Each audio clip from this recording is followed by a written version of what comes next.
শীর্ষ মুরব্বী হযরত মাওলানা ইসমাইল নূরপুরি দামাত বারাকাতুহুম। আমরা দেখতে পাচ্ছি আমাদের মাঝে আরো উপস্থিত হয়েছেন আমাদের নরসিংদী জেলার অন্যতম শীর্ষ মুরব্বী হযরত মাওলানা শওকত হুসাইন সরকার দামাত বারাকাতুহুম। দ্বিতীয় সারিতে আমরা দেখতে পাচ্ছি আমাদের এই দেশের সারা দেশের কওমি অঙ্গন এবং দাওয়াত ও তাবলীগের মূল জিম্মাদারি আদায় করেন যে সকল মুরব্বিয়ানে কেরাম, যাদের তত্ত্বাবধানে আমাদের ধর্মীয় কার্যক্রম এবং দাওয়াতের মেহনত পরিচালিত হয়, তাদের অনেক শীর্ষ মুরব্বিয়ানে কেরাম এখানে উপস্থিত আছেন। জায়গার অভাবে তাদেরকে আমরা দেখতে পাচ্ছি। এখানে উপস্থিত আছেন ফরিদপুরের অন্যতম শীর্ষ মুরব্বী হযরত মাওলানা হেলাল উদ্দিন সাহেব দামাত বারাকাতুহুম।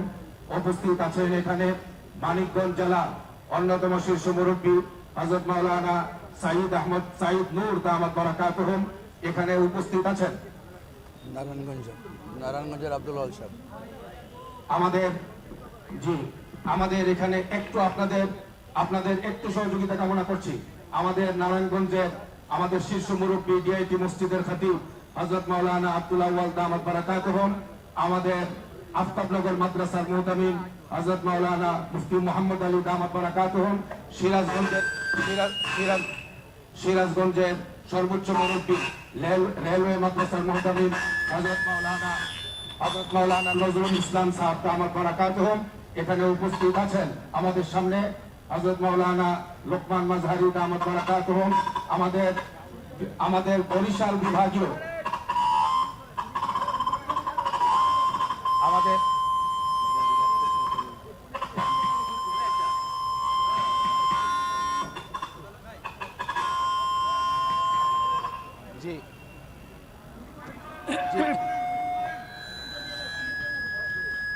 আমাদের সামনে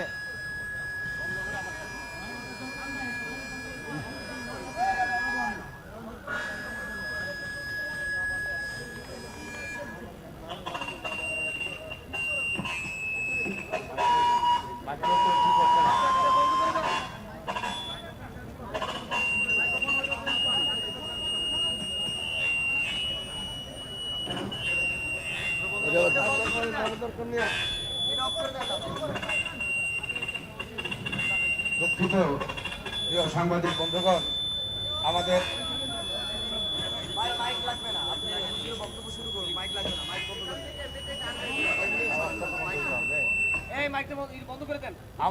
আমাদের মাঝে মেহরবানি আমাদের মাঝে উপস্থিত আছেন বগুড়া।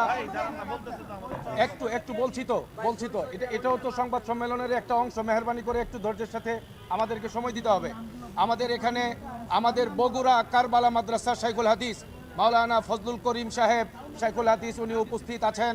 আমাদের এখানে উপস্থিত আছেন বরিশাল জেলার বিভাগীয় সর্বোচ্চ মুরব্বী হযরত মাওলানা উবাইদুর রহমান মাহবুব দামাত বারাকাতুহুম। আমাদের এখানে উপস্থিত আছেন ময়মনসিংহের শীর্ষ মুরব্বী সর্বোচ্চ মুরব্বী হযরত মাওলানা আব্দুর রহমান হাফিজ, যে হুজুর আসতে পারেন নাই শারীরিক অসুস্থতার কারণে। তার যোগ্য প্রতিনিধি হযরত মাওলানা মুহাম্মদ সাহেব এবং মাওলানা মুহিবুল্লাহ সাহেব দামাত বারাকাতুহুম সহ অনেকে উপস্থিত হয়েছেন। আমি আপনাদের ধৈর্যচ্যুতির কারণ হতে চাই না। এখনই আপনাদের সামনে আজকের এই জরুরি সংবাদ, গুরুত্বপূর্ণ সংবাদ সম্মেলনের কার্যক্রম আনুষ্ঠানিকভাবে শুরু হচ্ছে। শুরুতেই অতি সংক্ষেপে বরকতের জন্য কালামুল্লাহ শরীফ থেকে তিলাওয়াত করবার জন্য আমি আহ্বান করছি মাওলানা মাহবুবুর রহমান সাহেব।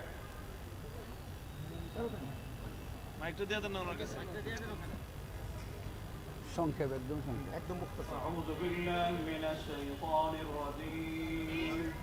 বিসমিল্লাহির রহমানির রহিম। ইযা জাআ নাসরুল্লাহি ওয়াল ফাth ورأيت الناس يدخلون في دين الله أفواجا فسبح بحمد ربك واستغفر إنه كان توابا صدق الله العظيم। এখন আপনাদের সামনে আজকের সংবাদ সম্মেলনের মূল বক্তব্য উপস্থাপন করবেন হযরতুল আল্লাম হাফেজ নাজমুল হাসান কাসিমি দামাত বারাকাতুহুম। বিসমিল্লাহির রহমানির রহিম।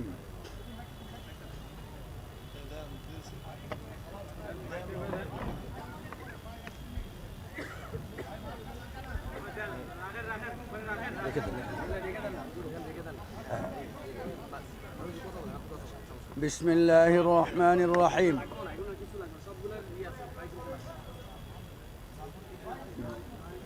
গত 17ই ডিসেম্বর 2024 দিবাগত গভীর রাতে টঙ্গী ইজতেমার ময়দানে সন্ত্রাসী হামলা ও হত্যাকাণ্ডের সাথে জড়িতদের গ্রেফতার, দ্রুত বিচারের দাবিতে ও তাবলীগের চলমান ইস্যুতে আজকের এই সংবাদ সম্মেলন। 4/1/2025 ইংরেজি। আসসালামু আলাইকুম ওয়া রাহমাতুল্লাহ। প্রিয় সাংবাদিক বন্ধুগণ, আপনারা সকলেই অবগত আছেন যে দাওয়াত ও তাবলীগের সুন্দর দ্বীনি মেহনতটি ভারতের মাওলানা সাদ সাহেবের বিতর্কিত ভূমিকার কারণে আজ বহুদিন থেকে সমস্যায় জর্জরিত, সংকটে নিপতিত। সাদ সাহেবের অন্ধ অনুসরণকারীদের উগ্রতা, অজ্ঞতা, একঘেয়েমি ও উচ্ছৃঙ্খলতার কারণে প্রশাসনের নানাবিধ উদ্যোগ সত্ত্বেও এখন পর্যন্ত সমস্যার সমাধান ব্যবস্থা হয়নি। প্রিয় সাংবাদিক বন্ধুগণ, আপনারা জেনে থাকবেন যে দীর্ঘ কয়েক বছর যাবৎ চলে আসা মতবিরোধ নিষ্পত্তির লক্ষ্যে অন্তর্বর্তীকালীন সরকার উদ্যোগ গ্রহণ করেছিল। উভয় পক্ষের সাথে আলোচনা করে মাননীয় স্বরাষ্ট্র উপদেষ্টা ও মাননীয় ধর্ম উপদেষ্টার যৌথ উদ্যোগে চলমান সংকট নিরসন ও বিরোধ নিষ্পত্তির লক্ষ্যে একটি রোডম্যাপও দেওয়া হয়েছিল। বিগত বছরগুলোর ন্যায় চলে আসা ধারাবাহিকতা বজায় রেখে চলতি বছরেও 2 পর্বে ইজতেমার সিদ্ধান্ত গ্রহণ করা হয়েছিল এবং সরকারের পক্ষ থেকে তারিখও নির্ধারণ করে দেওয়া হয়েছিল। আর 2 পক্ষের মধ্যকার অমীমাংসিত বিষয়গুলোর স্থায়ী সমাধানের উদ্যোগ নেওয়া হয়েছিল। কিন্তু এরই মধ্যে সাতপন্থীগণ আসন্ন মূল ইজতেমার পূর্বেই টঙ্গী মাঠে জোর ইজতেমা করার জন্য জেদ ধরে বসে। সুরাপন্থী আলেমদের তত্ত্বাবধানে মাদ্রাসা ও অন্যান্য কার্যক্রমের মাধ্যমে পরিচালিত মাঠে আসন্ন বিশ্ব ইজতেমার প্রস্তুতি চলাকালীন সময়ে সাতপন্থীদের জোর ইজতেমার বিষয়টি নিয়ে উত্তপ্ত হয়ে ওঠে পরিবেশ। এহেন পরিস্থিতিতে আলাপ আলোচনার মাধ্যমে বিষয়টি সুরাহার জন্য 18ই ডিসেম্বর 2024 স্বরাষ্ট্র উপদেষ্টা মহোদয়ের নেতৃত্বে স্বরাষ্ট্র মন্ত্রণালয়ে বৈঠকের তারিখও নির্ধারিত হয়। সাতপন্থীদের জোর ইজতেমা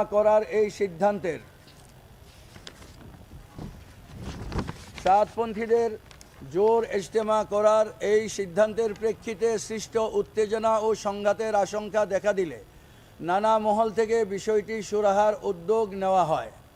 আলেমদের প্রতিনিধি দল আলোচনা করেন। সর্বশেষ সমন্বয়ক সার্জিস আলম ও সমন্বয়ক হাসানাত আবদুল্লাহর নেতৃত্বে বৈষম্য বিরোধী ছাত্র আন্দোলনের নেতৃবৃন্দ উভয় পক্ষের মধ্যে বিরোধ নিষ্পত্তির উদ্যোগ গ্রহণ করেন। কিন্তু সকল আয়োজনকে ভণ্ডুল করে দিয়ে আলেম সমাজ, বৈষম্য বিরোধী নেতৃবৃন্দ, সর্বোপরি প্রশাসনের ঊর্ধ্বতন কর্তৃপক্ষের প্রতি চরম অবজ্ঞা প্রদর্শন করত 17ই ডিসেম্বর দিবাগত রাতে ইজতেমার মাঠে ইবাদতরত, দায়িত্ব পালনরত ও ঘুমন্ত তবলিগি সাথীদের উপরে অতর্কিত হামলা চালিয়ে 3 জন সুরাই নিজামের সাথী এবং নিরীহ মুসল্লিদেরকে সাতপন্থীরা নির্মমভাবে হত্যা করে, আহত করে শতাধিক সাথী ও মুসল্লিকে।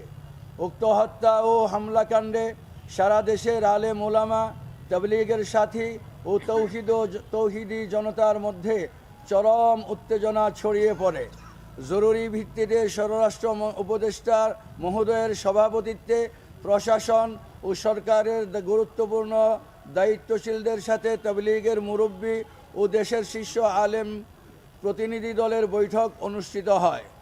বৈঠকে হত্যাকাণ্ডের সাথে জড়িতদের বিরুদ্ধে দ্রুত পদক্ষেপ গ্রহণ করার আশ্বাসের প্রেক্ষিতে নেতৃবৃন্দ, আলেম ও মুরব্বীগণ উত্তেজিত জনতাকে শান্ত করার পদক্ষেপ গ্রহণ করেন। কিন্তু দুঃখের সাথে আজ বলতে হচ্ছে, দেশের আলেম সমাজ ও দায়িত্বশীলগণ সরকারের প্রতিশ্রুতি বাস্তবায়নে গড়িমসি ও অযথা সময় ক্ষেপণ দেখে যার পরনাই হতাশ ও ব্যথিত হয়েছেন।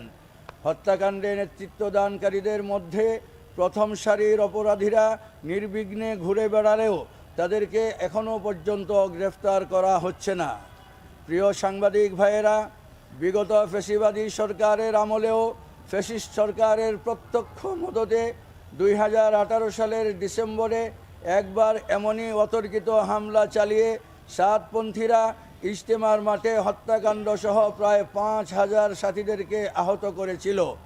ইজতেমার মাঠে অবস্থিত মাদ্রাসার ছোট ছোট বাচ্চাদের উপর তাণ্ডব চালিয়েছিল। গোটা ইজতেমার মাঠ জুড়ে ভয়াবহ বিভীষিকা পরিস্থিতি সৃষ্টি করেছিল। কিন্তু সেই সরকারের প্রশ্রয়ে এত বড় অপরাধ করেও তারা নির্বিঘ্নে ছাড় পেয়ে যায়। আমরা মনে করি যদি 2018 সালে তাদের এই জঘন্যতম হত্যা ও হামলাকাণ্ডের বিচার হতো, তাহলে আর 2024-এর ডিসেম্বরে এই ন্যাক্কারজনক হত্যাকাণ্ডের ঘটনা ঘটত না। এবারও যদি তারা ছাড় পেয়ে যায়, তাহলে তারা ভবিষ্যতে আরও কোনো ভয়াবহ দুর্ঘটনার জন্ম দিতে পারে বলে আপামর জনসাধারণের আশঙ্কা। 18ই ডিসেম্বরে পরিচালিত হত্যা ও 17 তারিখ দিবাগত রাত্রে 17ই ডিসেম্বরে পরিচালিত হত্যা ও হামলাকাণ্ডের ধরন দেখে বোদ্ধামহল আশঙ্কা করছেন যে সাতপন্থীদের সাথে বাংলাদেশ বিরোধী আন্তর্জাতিক ও অভ্যন্তরীণ অপশক্তির যোগ সাজশ রয়েছে। তাই তাদের বিরুদ্ধে যথাযথ পদক্ষেপ গ্রহণ করা না হলে শুধু তাবলীগের কাজই নয়, বাংলাদেশের নিরাপত্তা বিপন্ন হওয়ার আশঙ্কা রয়েছে। প্রিয় সাংবাদিক বন্ধুগণ, এই প্রেক্ষিতে দেশের শীর্ষ আলেম ওলামাদের পক্ষ থেকে আয়োজিত আজকের এই সংবাদ সম্মেলন থেকে নিম্ন বর্ণিত দাবিগুলো পেশ করা হচ্ছে। সরকারের কাছে নিম্ন বর্ণিত দাবিগুলো পেশ করা হচ্ছে। নাম্বার 1, 2018 ও 2024 সালে টঙ্গীর ইজতেমার ময়দানে এই নৃশংস হত্যাকাণ্ড সহ নানা সন্ত্রাসী কার্যকলাপের দায়ে সাতপন্থীদের সকল কার্যক্রম নিষিদ্ধ ঘোষণা করা হোক। নাম্বার 2, 17ই ডিসেম্বর 2024 যে নৃশংস হত্যাকাণ্ডে জড়িতদের দ্রুত গ্রেফতার ও দায়েরকৃত মামলার যথাযথ নিরপেক্ষ তদন্ত সাপেক্ষে অনতি বিলম্বে বিচার করার জোর দাবি জানাচ্ছি। আবারও বলছি, নাম্বার 2, 2024 17ই ডিসেম্বর দিবাগত রাত্রে এই নৃশংস হত্যাকাণ্ডে জড়িতদের দ্রুত গ্রেপ্তার ও দায়েরকৃত মামলার যথাযথ নিরপেক্ষ তদন্ত সাপেক্ষে অনতি বিলম্বে বিচার করার জোর দাবি জানাচ্ছি। নাম্বার 3, এই দাবি আদায়ের লক্ষ্যে আগামী 10ই জানুয়ারি শুক্রবার দেশব্যাপী বিক্ষোভ কর্মসূচি ঘোষণা করা হলো। নাম্বার 4, 25শে জানুয়ারি শনিবার 2024 শনিবার দেশের সকল পর্যায়ের প্রতিনিধিত্বশীল আলেমদের নিয়ে ওলামা সম্মেলন করার ঘোষণা করা হলো। আবার নাম্বার 4, আগামী 25শে জানুয়ারি 2024 শনিবার আগামী 25শে জানুয়ারি 2025 শনিবার দেশের সকল পর্যায়ের প্রতিনিধিত্বশীল আলেমদের নিয়ে ওলামা সম্মেলন করার ঘোষণা করা হলো। সেই অবধি যদি সরকার পক্ষ থেকে কার্যকর কোনো পদক্ষেপ ও আশানুরূপ কাজের অগ্রগতি লক্ষ্য করা না যায়, তাহলে ইনশাআল্লাহ পরবর্তী সিদ্ধান্ত ওলামা সম্মেলন থেকেই ঘোষণা করা হবে।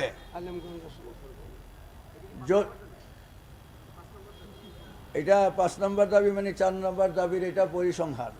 যদি সরকার আশানুরূপ কোনো পদক্ষেপ গ্রহণ করে না, তাহলে ইনশাআল্লাহ 25শে জানুয়ারি 2025 শনিবার ওলামা সম্মেলন থেকে পরবর্তী পদক্ষেপ ঘোষণা করা হবে। প্রিয় সাংবাদিক বন্ধুগণ, এই সাংবাদিক সম্মেলনে অংশগ্রহণের জন্য আপনাদের সকলকে আন্তরিকভাবে ধন্যবাদ জানিয়ে আপনাদের সর্বদা মঙ্গল কামনা করে আল্লাহ তাআলা আপনাদের মঙ্গল কামনা করছি। আল্লাহ তাআলা আপনাদের উত্তম বিনিময় দান করুন। ওলামা মাশায়েখ বাংলাদেশ এবং দাওয়াত ও তাবলীগের সাথীদের পক্ষ থেকে আল্লামা শাহ মুহিবুল্লাহ বাবুনগরী, আল্লামা খলিল আহমদ কুরাইশি, আল্লামা শাহ মুহিবুল্লাহ বাবুনগরী আমিরে হেফাজত বাংলাদেশ, আল্লামা খলিল আহমদ কুরাইশি মহাপরিচালক দারুল মঈনুল ইসলাম হাটহাজারী সহ আপামর ও বাংলাদেশের শীর্ষ উলামা ইকরাম সকলকে ধন্যবাদ। আসসালামু আলাইকুম ওয়া রাহমাতুল্লাহ। প্রিয় সাংবাদিক ভাইয়েরা, মূল বক্তব্য উপস্থাপিত হলো। এখন যদি কোনো প্রশ্ন থাকে, আমাদের শীর্ষ নেতৃবৃন্দ সামনে আছেন, আপনাদের যে কোনো প্রশ্নের উত্তর দেবেন ইনশাআল্লাহ।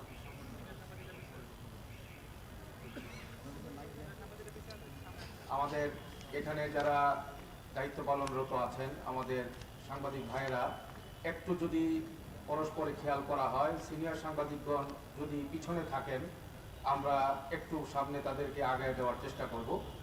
কোনো প্রশ্ন যদি থাকে, আমাদের মুরব্বীরা আপনাদের প্রশ্ন নেওয়ার জন্য প্রস্তুত আছেন এবং সংক্ষিপ্ত।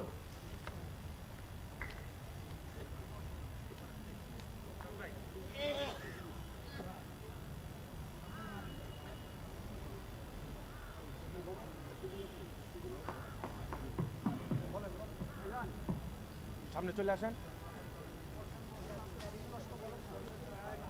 বলেন বলেন।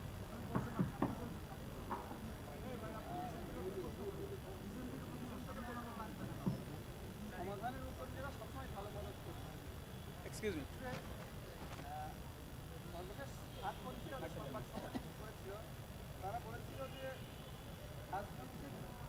রাজনৈতিক দলগুলোর বাইরে থেকে যদি শুধুমাত্র তাবলীগের যে শীর্ষস্থানীয় মুরব্বীরা রয়েছে তারা যদি বসেন পরস্পর দুপক্ষ, তাহলে একটি যথাযথ সমাধান হয়ে যেতে পারে। সেক্ষেত্রে আপনারা আজকের হেফাজতের মাননীয় আমিরের সঙ্গে এসেছেন, আসলে এই গুরুত্বটা কেন যে দুই পক্ষে একসাথে বসতে পারছেন না?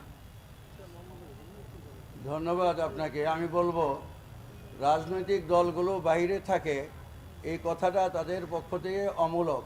এখানে কোনো রাজনৈতিক দলের পরিচয়ে বাংলাদেশের কোনো শীর্ষ আলেম এখানে আসেন নাই। হেফাজতও কোনো রাজনৈতিক দল নয়, এটা অরাজনৈতিক অর্গানাইজেশন। বাংলাদেশের দিনিয়াতের ব্যাপারে আমরা সকল উলামা একরাম দায়িত্ববোধ থেকেই একসঙ্গে কাজ করতেছি, সেখানে বিভাজনের কোনো প্রশ্নই আসে না। আমি একটা প্রশ্ন ছিল, একটা প্রশ্ন হচ্ছে, কালকে স্বরাষ্ট্র মন্ত্রণালয় থেকে একটা সার্কুলার দেওয়া হয়েছে বৃহস্পতিবার, যেটা হচ্ছে যে আপনার দুই তাবলীগের যে আপনাদের দুই গ্রুপ আছে, দুই গ্রুপকে আসলে নিজ নিজ কার্যক্রম বিভিন্ন ধরনের বিশৃঙ্খলা এরিয়া আসলে কার্যক্রম চালু করার জন্য। তাহলে এই যে সাতপন্থীদের যে নিষিদ্ধ করার দাবিটা, সেই দাবিটাকে আসলে নতুন কোনো বিশৃঙ্খলার থেকে ঠেলে দেবে কেন? ধন্যবাদ। এটা তো আমরা আমাদের পুরনো দাবি। আমরা মনে করি যে 2018 সালের ডিসেম্বরে এবং 2024 সালের ডিসেম্বরে তাদের যে হত্যাকাণ্ড এবং হামলার ঘটনা, এটার তো একটা শাস্তি হওয়া দরকার এবং সেটার যথোপযুক্ত শাস্তি হলো তাদের কার্যকলাপকে নিষিদ্ধ করা। সেই জায়গা থেকে আমরা সরকারের কাছে বৈঠকে আমরা আহ্বান জানিয়েছি এবং আজকেও আমরা সংবাদ সম্মেলনের মাধ্যমে আমাদের সেই দাবির কথা আমরা পুনর্ব্যক্ত করছি। যার যার পরিচয়টাও দিবেন, পরিচয়টাও দেবেন। আমি আলামিন কালের মধ্যে কাজ করি। আমার একটা প্রশ্ন হচ্ছে,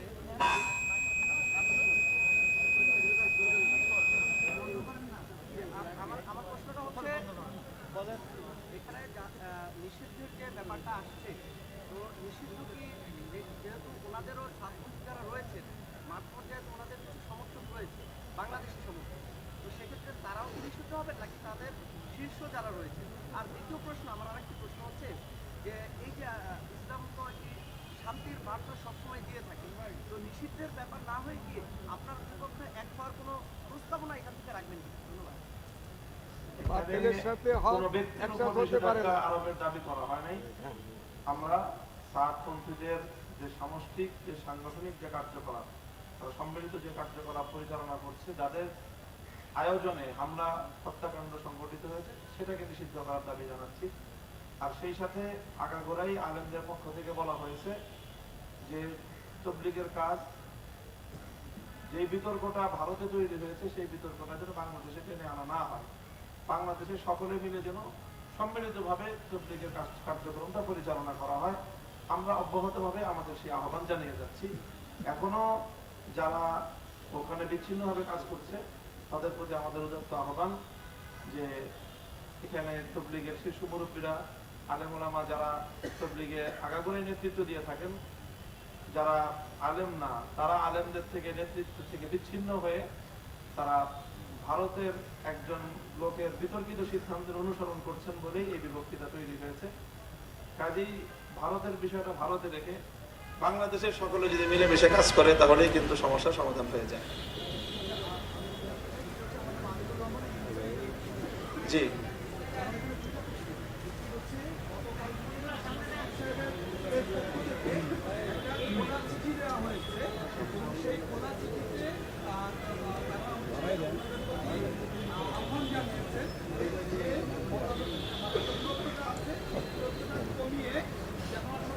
হত্যার থেকে বাঁচার জন্য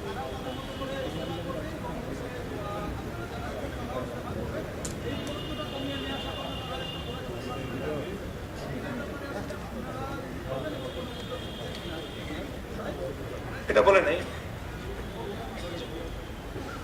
বিষয়টা হলো যে এটাই তো ছিল পরিবেশ 17 ডিসেম্বরের আগ পর্যন্ত, এবং রাষ্ট্রীয়ভাবে সরকারি উদ্যোগেও এটা একটা সিদ্ধান্ত ছিল যে মীমাংসা হবে। কিন্তু এর মধ্য দিয়েই সরকারি সকল আয়োজন, সকল আলোচনার দুয়ার রুদ্ধ করে দিয়ে রাতের অন্ধকারে হামলা চালিয়ে আমাদের 3 জন ভাইকে হত্যা করা হলো। এখন সেই রক্তের উপর দিয়ে আমরা কিভাবে তাদের সাথে আলোচনায় যেতে পারি? এই জন্য আমরা বলছি বারবারই যে আলোচনার জন্যই তো আমরাই উদ্যোগ নিয়েছিলাম এবং আমরা এখনো আলোচনা চাই। কিন্তু কথা হলো যে হত্যাকাণ্ডের বিচার তো করতে হবে। হত্যাকাণ্ডের বিচার না করলে বারবার একই ঘটনা ঘটছে। 2018 সালে 5000 লোক সেখানে আহত হয়েছে, সেখানে প্রাণহানি ঘটেছে। আবারও 2024 সালে একই ঘটনা ঘটলো। এই জন্য আলোচনার জায়গায়, হত্যাকাণ্ডের বিচার আলাদা জায়গায়।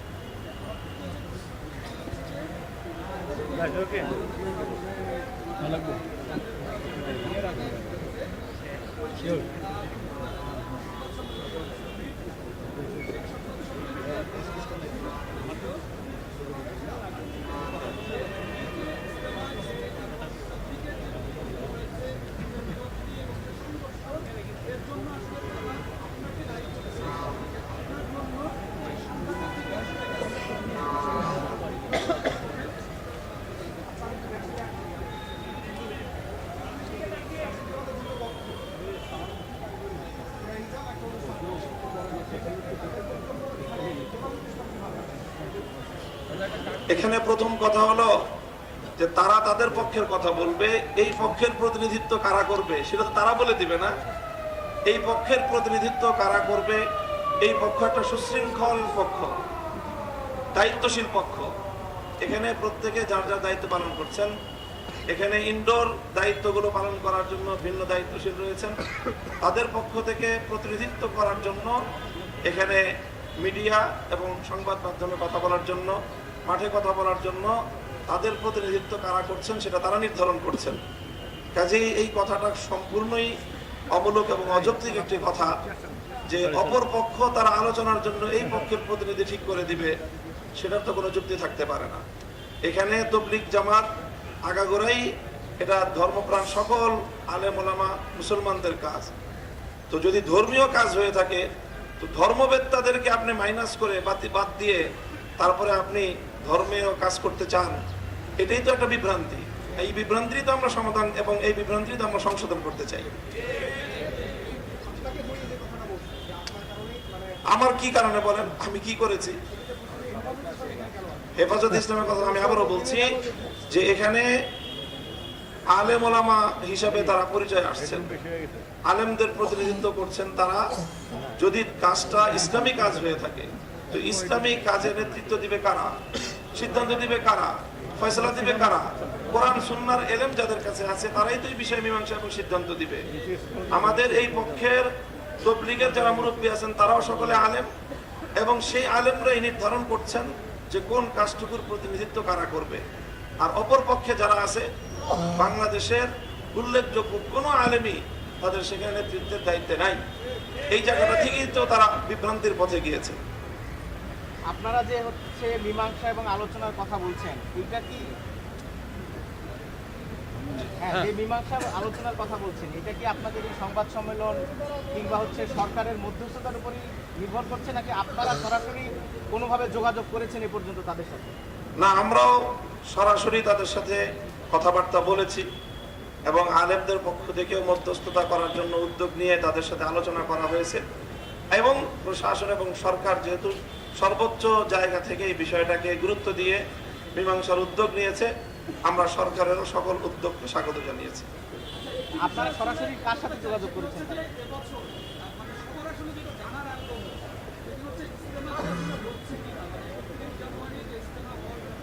ইনশাআল্লাহ, আচ্ছা, ইনশাআল্লাহ।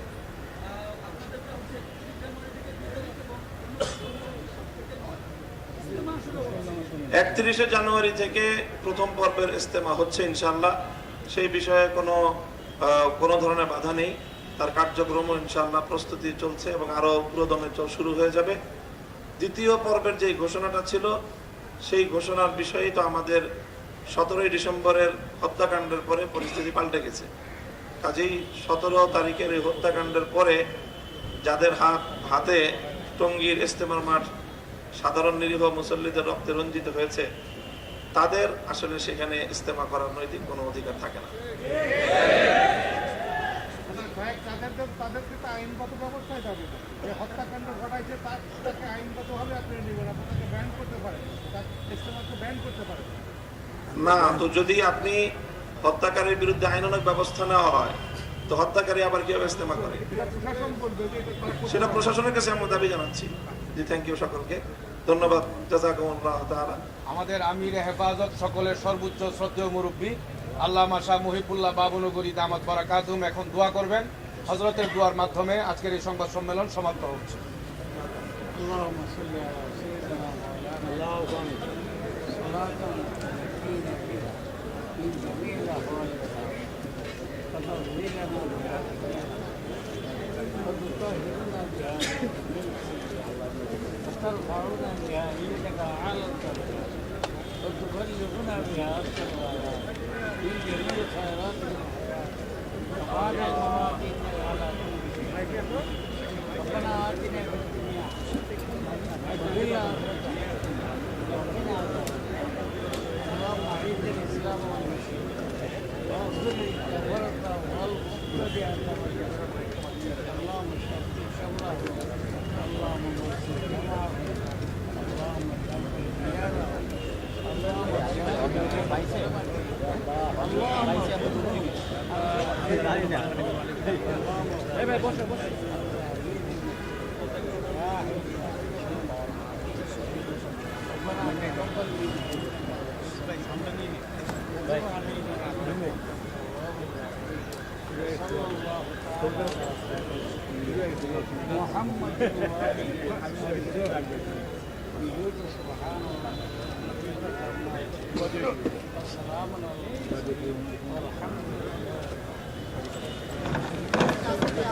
জি, অনেক অনেক ধন্যবাদ আমাদের মিডিয়ার সাংবাদিক ভাইদের জন্য। আপনারা যারা কষ্ট